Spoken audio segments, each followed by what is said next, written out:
بات ہے ایک جنگل کی اور وہاں ایک کوا رہتا تھا. آپ جانتے ہیں نا کوے کا رنگ بڑا کالا سیاہ ہوتا ہے, مگر وہ بڑا خوش تھا, بہت انجوائے کر رہا تھا لائف کو, طرح طرح کے کھانے کھاتا اور رات ہوتی تو کسی بھی خوشبودار درخت پر جا کر رات بسر کرتا, انجوائے کر رہا تھا اپنی لائف کو. اچانک اس کی نظر ایک سفید کبوتر پر پڑی. وہ سوچنے لگا کہ میں کالا اور یہ سفید, یہ کتنا خوبصورت ہے, کتنا اچھا لگ رہا ہے, مجھ سے زیادہ خوش تو یہ ہوگا.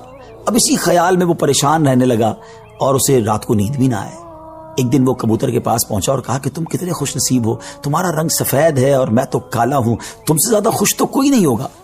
کبوتر نے کہا پہلے میں بھی یہی سمجھتا تھا, لیکن جب میں نے طوطے کو دیکھا تو میں حیران ہو گیا کہ طوطے کے تو دو رنگ ہیں, میرے پاس تو ایک ہی رنگ تھا. تو طوطا زیادہ خوش نصیب ہے, وہ زیادہ خوش ہے, وہ زیادہ لائف کو انجوائے کر رہا ہے.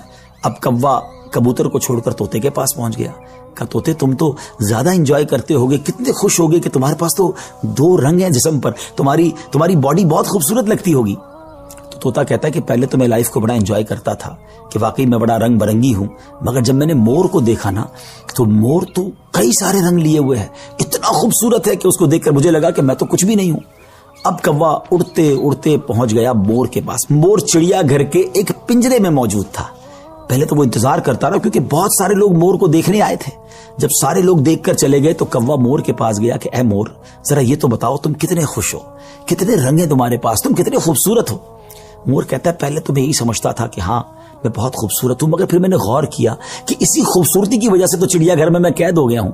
روزانہ ہزاروں لوگ مجھے دیکھنے آتے ہیں مگر میں آزاد نہیں ہوں. اور پھر میں نے بڑا غور کیا کہ وہ کون سا پرندہ ہے جو چڑیا گھر میں قید نہیں ہے, تو مجھے سمجھ آئی کہ کوا ہی ایک پرندہ ایسا ہے جو چڑیا گھر میں قید نہیں ہوتا, اس کو کوئی قید نہیں کرتا. ناظرین, کوے نے جب یہ سنا تو اسے احساس ہوا کہ میں بھی اپنی جگہ پر واقعی خوش نصیب ہوں. اب یہاں بظاہر تو یہ ایک فرضی واقعہ ہے, لیکن اگر اس کو ہم اپنی زندگیوں پر امپلیمنٹ کریں, اپنے بارے میں سوچیں, ہمارے پاس بہت کچھ ہے, لیکن جب کسی کو ہم سے زیادہ والے کو ہم دیکھتے ہیں نا تو ہمیں اپنی چیزیں کمتر نظر آنے لگتی ہیں. اپنا گھر چھوٹا لگنے لگتا ہے, اپنی موٹر سائیکل, اپنی گاڑی, اپنی سائیکل وہ ہمیں بڑی کمتر لگتی ہے جب کسی کی بڑی گاڑی دیکھتے ہیں, کسی کا بڑا گھر دیکھتے ہیں, کسی کی لائف سٹائل کو دیکھتے ہیں. جو ہے اس پر انجوائے نہیں کرتے بلکہ اس پر شکوہ کرتے ہیں, ناشکری کرتے ہیں. اس طرح زندگی نہیں گزرے گی. اگر آپ ہمیشہ اپنے سے آگے والوں کو دیکھتے رہیں گے تو آپ پریشان ہی رہیں گے. اگر آپ نے موازنہ کرنا ہی ہے, کمپیریزن کرنا ہی ہے, تو اپنے سے کمتر لوگوں کو دیکھیں نا. کئی لوگ بڑی مشکل زندگی گزار رہے ہیں, اللہ نے مجھے اور آپ کو بہت خوشحال رکھا ہے. جی ہاں, اب بھی ہم لاکھوں کروڑوں سے اچھے ہیں, لیکن مسئلہ یہ کہ ہمیں تو آگے والوں کو دیکھ کر ڈیمورلائز ہونا ہوتا ہے.